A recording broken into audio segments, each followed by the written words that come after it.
What's up everybody? Nandito tayo ngayon sa San Pedro, Laguna para tikman ang napakasarap na ulam sa Rosemary Lutong Ulam. It's near in San Pedro City Hall. Madali lang siyang matagpuan since along the road lang siya. If may sasakyan kayo, pwede kayo mag-park sa may munisipyo since walking distance lang siya. Pwede din sa harap mismo ng kainan pero limited lang ang pwedeng mag-park. Tara, pasukin na natin sila. So pagpasok ko nga, mapapansin ang dami nilang iba't ibang klaseng putahe. Meron silang minudo, pakbet, kaldereta, pork steak, dinuguan, pork sinigang, morcon, inihaw, at marami pang iba. Umorder na nga ako at ang in-order ko ay ang mga bestseller nila, which is yung crispy dinuguan na 90 pesos only, na amoy pa lang. Super panalo na. Kaldereta na 70 pesos only, na sauce pa lang. Mapapa-oo ka sa sarap.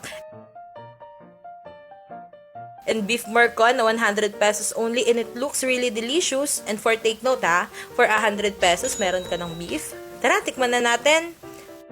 All in all, sulit and sobrang sarap. Ang lambot ng pork, ang lambot ng beef, and ang crispy ng dinuguan.